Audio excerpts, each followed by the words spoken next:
नमस्कार दोस्तों, स्वागत है आप सभी का स्मार्ट क्लासेस कॉल एग्जाम पर। और आप देख रहे हैं स्मार्ट टेस्ट सीरीज। दोस्तों, आपको हम यूपी ट्रिपल एस की पेट की टेस्ट सीरीज करा रहे हैं, लेकिन ये नॉर्मल यूपी ट्रिपल एस की पेट की ही टेस्ट सीरीज नहीं है। इसमें विभिन्न एग्जाम में होने वाले जैसे UP PCS, RO junior assistant, LIC, banking, SSC CHFL, SSC CGL आदि के प्रीवियस ईयर क्वेश्चन को भी समाहित किया गया है। तो दोस्तों, टाइम को ज़्यादा वेस्ट न करते हुए आज के टेस्ट को स्टार्ट करते हैं। प्रश्न संख्या 1 है, निम्नलिखित में से कौन सा नीति निर्देशक तत्व है? 1 समान नागरिक संहिता, 2 प्रेस की स्वतंत्रता, 3 विधि के समक्ष समता ये सा होगा, 4 धर्म की स्वतंत्रता। प्रेस की स्वतंत्रता, विधि के समक्ष समता, धर्म की स्वतंत्रता, ये सारे तो मूल अधिकार हैं, लेकिन समान नागरिक संहिता ये राज्य के नीति निर्देशक तत्व है, आर्टिकल 44 में दिया गया है। सही आंसर है विकल्प संख्या 1। प्रश्न संख्या 2 है, किस अनुच्छेद के तहत नशीली दवाओं, मदिरा, ड्रग्स आदि के उपभोग पर प्रतिबंध है?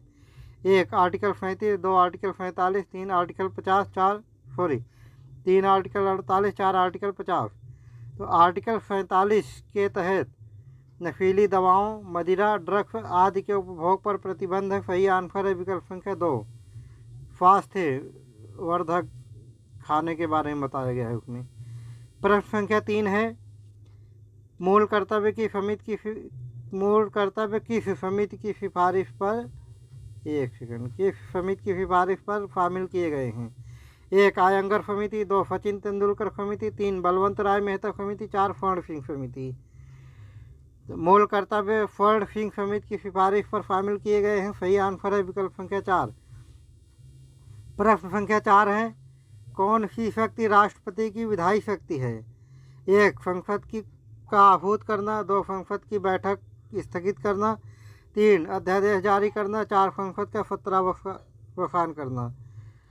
तो अध्यादेश जारी करना राष्ट्रपति की विधायी शक्ति है। सही आंसर है विकल्प संख्या 3। ये सारी शक्तियाँ राष्ट्रपति की हैं, लेकिन विधायी शक्ति अध्यादेश को जारी करना है। प्रश्न संख्या 5 है, संसद के लिए राष्ट्रपति का भाषण कौन तैयार करता है? 1 लोकसभा का अध्यक्ष, 2 केंद्रीय विधानमंडल, 3 प्रधानमंत्री, 4 राष्ट्रपति स्वयं। संसद के लिए राष्ट्रपति का भाषण केंद्रीय मंत्रिमंडल तैयार करता है। सही आंसर है विकल्प संख्या 2। प्रश्न संख्या 6 है, राष्ट्रपति अपना त्यागपत्र किसको संबोधित करके देता है? 1 प्रधानमंत्री, 2 भारत का मुख्य न्यायाधीश, 3 उपराष्ट्रपति, 4 मंत्रिमंडल। राष्ट्रपति अपना त्यागपत्र उपराष्ट्रपति को संबोधित करके देता है। सही आंसर है विकल्प संख्या 3। लेकिन भारत का मुख्य न्यायाधीश राष्ट्रपति को उसके पद की शपथ दिलवाता है।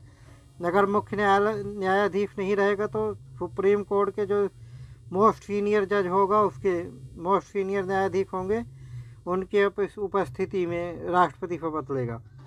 प्रश्न संख्या 7 है, राष्ट्रपति किसकी नियुक्ति नहीं करता है?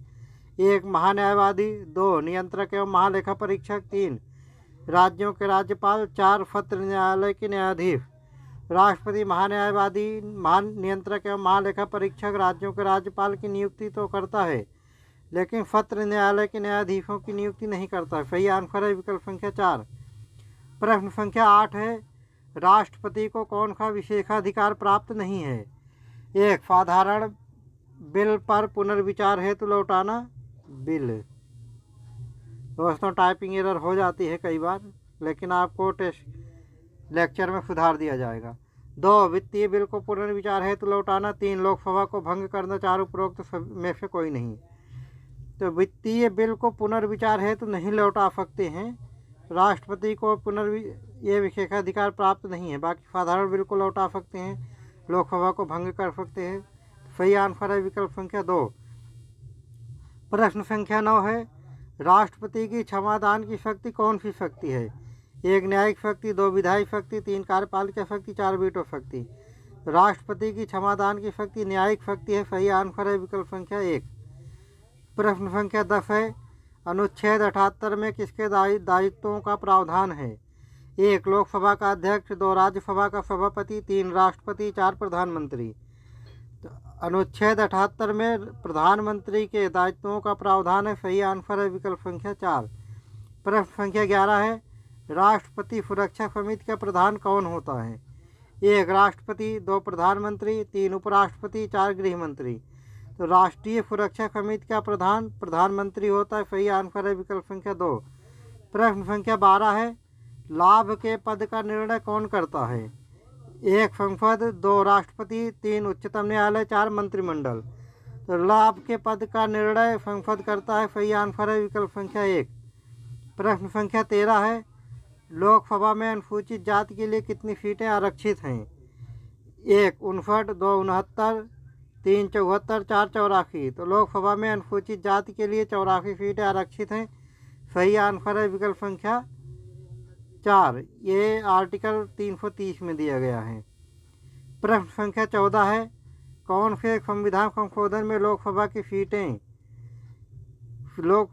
या सदस्यों की संख्या एक ही बात है 525 से बढ़ाकर 545 कर दी गई? 1 21वां संविधान संशोधन, 2 31वां संविधान संशोधन, 3 42वां संविधान संशोधन, 4 44वां संविधान संशोधन। तो 31वें संविधान संशोधन में लोकसभा की सीटें 525 से बढ़ाकर 545 कर दी गई। सही आंसर है विकल्प संख्या 2। प्रश्न संख्या 15 है, किस अनुच्छेद के तहत लोकसभा में अनुसूचित जातियों के लिए आरक्षण का प्रावधान है? 1 आर्टिकल 330, 2 आर्टिकल 331, 3 आर्टिकल 332, 4 आर्टिकल 333। अभी हम पिछले क्वेश्चन में इसकी चर्चा किए थे। लोकसभा में अनुसूचित जाति के सीटों का आरक्षण 84 है और आर्टिकल 330 में दिया गया है। सही आंसर है विकल्प संख्या 1। प्रश्न संख्या 16 है, राज्यसभा का चुनाव के लिए न्यूनतम आयु क्या है? 1 18 वर्ष, 2 25 वर्ष, 3 30 वर्ष, 4 35 वर्ष। तो राज्यसभा में चुनाव के लिए न्यूनतम आयु 30 वर्ष है। सही आंसर है विकल्प संख्या 3। और राष्ट्रपति और उपराष्ट्रपति और राज्यपाल के लिए न्यूनतम आयु है 35 वर्ष। 18 वर्ष किसी की नहीं है। ग्राम पंचायत के लिए 21 वर्ष है और लोकसभा के लिए भी 30 वर्ष है। लोकसभा के लिए 25 वर्ष है, सॉरी 18 वर्ष किसी का नहीं है। 18 वर्ष वोट देने का अधिकार मिल जाता है। प्रश्न संख्या 17 है, लोकसभा अध्यक्ष अपना त्याग पत्र किसे देता है? 1 राष्ट्रपति को, 2 उपराष्ट्रपति को, 3 मुख्य न्यायाधीश को, 4 लोकसभा अध्यक्ष को, उपाध्यक्ष को। तो लोकसभा अध्यक्ष अपना त्याग पत्र लोकसभा उपाध्यक्ष को देता है। सही आंसर है विकल्प संख्या 4। प्रश्न संख्या 18 है, संघीय क्षेत्र का प्रतिनिधित्व कौन करता है? 1 लोकसभा का अध्यक्ष, 1 लोकसभा, 2 राज्यसभा, 3 संसद के दोनों सदन, 4 राष्ट्रपति। संघीय क्षेत्र का प्रतिनिधित्व संसद के दोनों सदन करते हैं। सही आंसर है विकल्प संख्या 3, संसद के दोनों सदस्य यानी कि लोकसभा और राज्यसभा। प्रश्न संख्या 19 है, लोकसभा के सचिवालय का नियंत्रण कौन करता है? 1 लोकसभा का अध्यक्ष, 2 प्रधानमंत्री, 3 राष्ट्रपति, 4 कैबिनेट सचिव। तो लोकसभा के सचिवालय का नियंत्रण लोकसभा अध्यक्ष करता है। सही आंसर है विकल्प संख्या 1। दोस्तों टेस्ट में लास्ट तक बने रहे क्योंकि आज के टेस्ट में एनसीईआरटी को भी समाहित किया गया है। प्रश्न संख्या 20 है, राज्यसभा का सर्वप्रथम गठन कब हुआ? 1 1951 में, 2 1952 में, 3 1955 में, 4 1962 में। तो राज्यसभा का सर्वप्रथम गठन 1952 में किया गया। सही आंसर है विकल्प संख्या 2। प्रश्न संख्या 21 है, चौथी अनुसूची में क्या है? 1 संघ और राज्यों के बीच शक्तियों का वितरण, 2 भाषा, 3 जनजातीय क्षेत्र का प्रशासन, 4 राज्यसभा में सीटों का आवंटन। चौथी अनुसूची में राज्यसभा में सीटों का आवंटन का प्रावधान है। सही आंसर है विकल्प संख्या 4। प्रश्न संख्या 22 है, कौन संसद के सदस्यों का सामूहिक विषय विशेषाधिकार नहीं है? सामूहिक विशेषाधिकार नहीं है। 1 साक्षी के रूप में उपस्थिति से स्वतंत्रता, 3 चर्चा एवं प्रक्रिया की स्वतंत्रता, 2 चर्चा एवं प्रक्रिया की स्वतंत्रता, 3 संसद के आंतरिक विषयों के संचालन का अधिकार, 4 अपरिचितों को सदन के बाहर रखने का अधिकार। चर्चा एवं प्रक्रिया की स्वतंत्रता इसका इन सदस्यों के संसद के सदस्यों के विशेषाधिकार हैं। संसद के आंतरिक विषयों का संचालन करना भी इनका विशेषाधिकार है और अपरिचितों को सदन के बाहर रखना का विशेषाधिकार भी है इनको। लेकिन साक्षी के रूप में उपस्थित होने की स्वतंत्रता इनका विशेषाधिकार नहीं है। यानी कि अगर 60 दिन तक ये बिना बताए सदन से गायब रहे, सदन में नहीं जाते हैं, तो इनकी सदस्यता कैंसिल कर दी जाएगी। प्रश्न संख्या 23 है, आंध्र प्रदेश में राज्यसभा की कितनी सीटें हैं? 1 10 सीटें, 2 18 सीटें, 3 19 सीटें, 4 25 सीटें। आंध्र प्रदेश में राज्यसभा की 25 सीटें हैं। सही आंसर है विकल्प संख्या 4। और आंध्र प्रदेश की लोकसभा में 11 सीटें हैं और राज्यसभा में 10 सीटें ओडिशा की हैं और राज्यसभा में 18 सीटें तमिलनाडु की हैं और राज्यसभा में 19 सीटें महाराष्ट्र की हैं। तो दोस्तों, इस तरीके से हम चारों ऑप्शन को कवर करने की कोशिश कर रहे हैं और आपको एक प्रश्न में 4 प्रश्न का हल मिल जा रहा है। प्रश्न संख्या 24 है, लोकसभा का अध्यक्ष और उपाध्यक्ष का त्यागपत्र किस अनुच्छेद में है? 1 आर्टिकल 93, 2 आर्टिकल 94, 3 आर्टिकल 95, 4 आर्टिकल 96।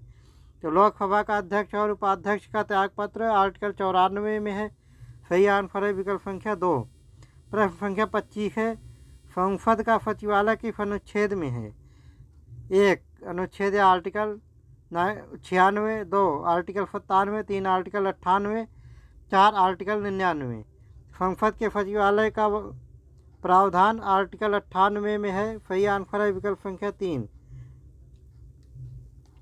प्रश्न संख्या 26 है, संसद में लेखा के लिए वोट कब आवश्यक होता है? एक संख्या लेखा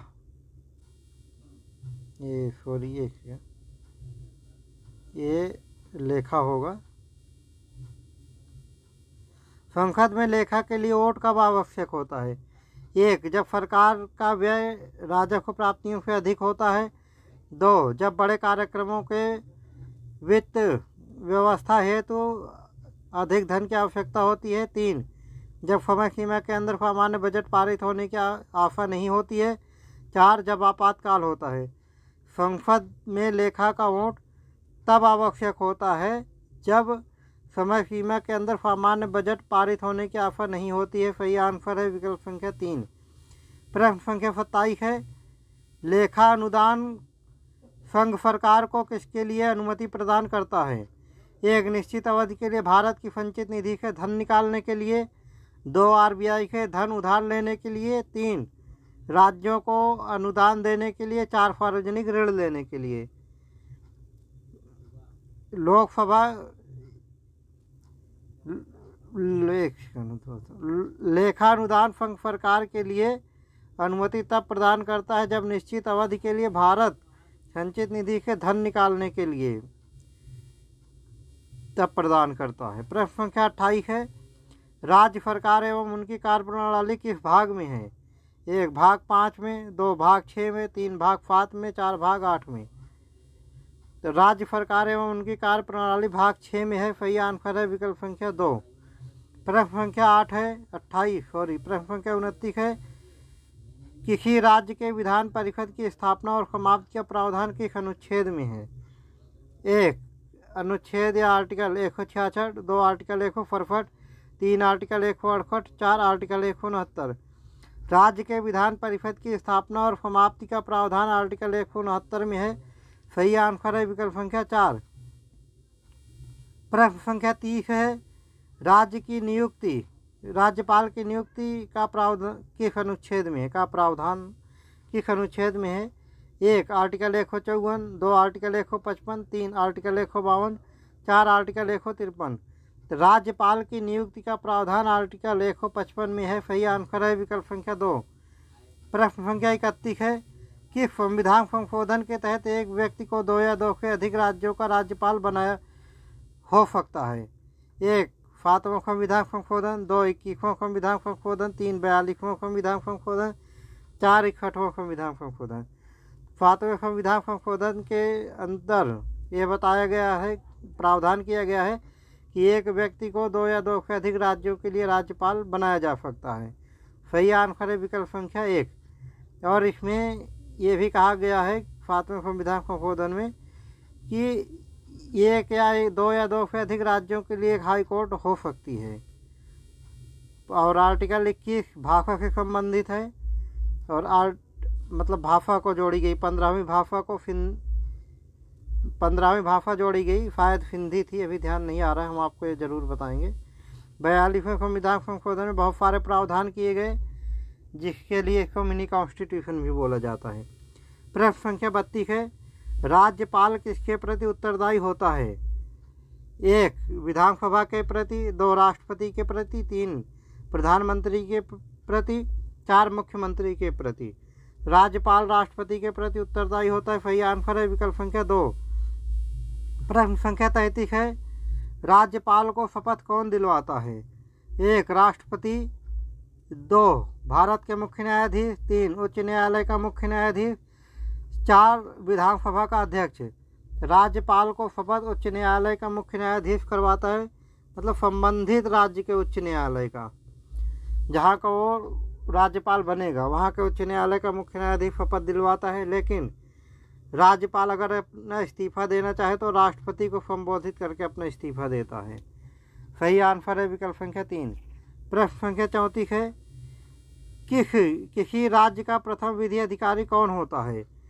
1 महान्यायवादी, 2 सॉलिसिटर जनरल, 3 राज्यपाल, 4 महाधिवक्ता। तो किसी राज्य का प्रथम विधि अधिकारी महाधिवक्ता होता है, सही आंसर है विकल्प संख्या 4। प्रश्न संख्या 35 है, किसकी नियुक्ति राज्यपाल नहीं करता है? 1 उच्च न्यायालय के न्यायाधीश, 2 मुख्यमंत्री, 3 महाधिवक्ता, 4 मंत्रिपरिषद के सदस्य। मुख्यमंत्री, महाधिवक्ता और मंत्रिपरिषद के सदस्य की नियुक्ति राज्यपाल करता है, लेकिन उच्च न्यायालय के न्यायाधीश की नियुक्ति राष्ट्रपति करता है। तो सही आंसर है विकल्प संख्या 1। प्रश्न संख्या 36 है, किस संविधान संशोधन के द्वारा लोकसभा और विधानसभा में एंग्लो इंडियन के मनोनयन के प्रावधान को समाप्त कर दिया गया है? 1 102वां संविधान संशोधन, 2 103वां संविधान संशोधन, 3 104वां संविधान संशोधन, 4 105वां संविधान संशोधन। तो 104वें संविधान संशोधन के अंदर लोकसभा और विधानसभा में एंग्लो इंडियन के मनोनयन के प्रावधान को समाप्त कर दिया गया है। सही आंसर है विकल्प संख्या 3। विधानसभा में 1 एंग्लो इंडियन के मनोनयन का प्रावधान था और लोकसभा में 2 एंग्लो इंडियन के मनोनयन का प्रावधान था। प्रश्न संख्या 35 है, पंचायत चुनाव करने का निर्णय कौन लेता है? 1 जिला प्रशासन, 2 राज्य सरकार, 3 निर्वाचन आयोग, 4 केंद्र सरकार। पंचायत में चुनाव कराने का निर्णय राज्य सरकार लेती है। सही आंसर है विकल्प संख्या 2। प्रश्न संख्या 38 है, पंचायत का चुनाव लड़ने की न्यूनतम आयु क्या है? 1 18 वर्ष, 2 20 वर्ष, 3 21 वर्ष, 4 25 वर्ष। पंचायत का चुनाव लड़ने की न्यूनतम आयु 21 वर्ष है। सही आंसर है विकल्प संख्या 3। प्रश्न संख्या 39 है, खंड स्तर पर पंचायत समिति कैसी समिति है? 1 परामर्शदात्री समिति, 2 सलाहकार समिति, 3 प्रशासनिक समिति, प्रशासनिक प्रावधान, 4 ट्रिब्यूनल। तो खंड स्तर पर पंचायत समिति 1 परामर्शदात्री समिति है। सही आंसर है विकल्प संख्या 1। प्रश्न संख्या 40 है, कौन सी समिति पंचायती राज से संबंधित नहीं है? से 1 सादिक अली समिति, 2 अशोक मेहता समिति, 3 एल.एम. सिंघवी समिति, 4 दिनेश गोस्वामी समिति। सादिक अली समिति, अशोक मेहता समिति, एल.एम. सिंघवी समिति ये पंचायती राज से संबंधित है, लेकिन दिनेश गोस्वामी समिति ये पंचायती राज से संबंधित नहीं है, बेरोजगारी से संबंधित है। प्रश्न संख्या 41 है, न्यायिक समीक्षा का प्रावधान कहाँ से लिया गया है? 1 संयुक्त राज्य अमेरिका से, 2 जर्मनी से, 3 ब्रिटेन से, 4 फ्रांस से। तो न्यायिक समीक्षा का प्रावधान संयुक्त राज्य अमेरिका से लिया गया है। सही आंसर है विकल्प संख्या 1। प्रश्न संख्या 42 है, उच्चतम न्यायालय के न्यायाधीश की सेवानिवृत्ति की आयु कितनी है? 1 60 वर्ष, 2 62 वर्ष, 3 65 वर्ष, 4 70 वर्ष। उच्चतम न्यायालय के न्यायाधीशों की नियुक्ति की सेवानिवृत्ति की आयु 65 वर्ष है, यानी कि 65 वर्ष की आयु में उच्चतम न्यायालय का न्यायाधीश रिटायर्ड हो जाएगा। सही आंसर है विकल्प संख्या 3। प्रश्न संख्या 43 है, वर्तमान में भारत में कितने उच्च न्यायालय हैं? 1 20, 2 22, 3 23, 4 25। वर्तमान में भारत में 25 उच्च न्यायालय हैं। सही आंसर है विकल्प संख्या 4। प्रश्न संख्या 44 है, जिला न्यायाधीश की नियुक्ति राज्यपाल किसके परामर्श से करता है? 1 उच्चतम न्यायालय, 2 उच्च न्यायालय, 3 राष्ट्रपति, 4 मुख्यमंत्री। तो जिला न्यायाधीश की नियुक्ति राज्यपाल करता है उच्च न्यायालय के परामर्श से। सही आंसर है विकल्प संख्या 2। प्रश्न संख्या 45 है, उच्चतम न्यायालय को कौन सा क्षेत्र अधिकार प्राप्त है? 1 मूल क्षेत्र अधिकार, 3 परामर्श क्षेत्र अधिकार, 2 परामर्श क्षेत्र अधिकार, 3 अपीलीय क्षेत्र अधिकार, 4 उपरोक्त सभी। तो उच्चतम न्यायालय को मूल क्षेत्र अधिकार, परामर्श क्षेत्र अधिकार, अपीलीय क्षेत्र अधिकार और सिविल क्षेत्र अधिकार प्राप्त हैं, जो कि इसमें नहीं दिया गया है। और सही आंसर है विकल्प संख्या 4। प्रश्न संख्या 46 है, जिला न्यायाधीशों की नियुक्ति का प्रावधान किस अनुच्छेद में है? 1 आर्टिकल 232, 2 आर्टिकल 233, 3 आर्टिकल 234, 4 आर्टिकल 235। जिला न्यायाधीशों की नियुक्ति का प्रावधान आर्टिकल 233 में है। सही आंसर है विकल्प संख्या 2। प्रश्न संख्या 47 है, अधीनस्थ न्यायालयों से संबंधित अनुच्छेद कौन सा है? 1 आर्टिकल 214 के 231, 2 आर्टिकल 227 के 232, 3 आर्टिकल 233 के 235, 4 आर्टिकल 234 के आर्टिकल 240। अधीनस्थ न्यायालयों से संबंधित अनुच्छेद या आर्टिकल है आर्टिकल 233 के आर्टिकल 237। सही आंसर है विकल्प संख्या 3। प्रश्न संख्या 48 है, 2 या 2 से अधिक राज्यों के लिए उच्च न्यायालय का प्रावधान किस अनुच्छेद में है? 1 आर्टिकल 230, 2 आर्टिकल 231, 3 आर्टिकल 232, 4 आर्टिकल 233।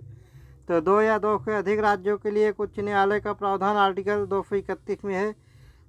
सही आंसर है विकल्प संख्या 2। तो इस प्रावधान को 7वें संविधान संशोधन में जोड़ा गया था। प्रश्न संख्या 49 है, उच्च न्यायालय के सेवानिवृत्त न्यायाधीशों को पेंशन कहाँ से दी जाती है? 1 भारत की संचित निधि से, 2 संबंधित राज्य की संचित निधि से, 3 आकस्मिक निधि से, 4 राजस्व प्राप्तियों के। उच्च न्यायालय के सेवानिवृत्त न्यायाधीशों की पेंशन भारत की संचित निधि से दी जाती है। सही आंसर है विकल्प संख्या 1। प्रश्न संख्या 50 है, केंद्र एवं राज्यों के मध्य होने वाले विवादों का निर्णय कौन करना उच्चतम न्यायालय की किस प्रकार का अधिकार है? 1 परामर्शी अधिकार, 2 अपीलीय अधिकार, 3 मूल अधिकार, 4 रिट अधिकार। केंद्र एवं राज्यों के मध्य होने वाले विवादों के निर्णय करना उच्चतम न्यायालय का मूल क्षेत्र अधिकार में है। सही आंसर है विकल्प संख्या 3।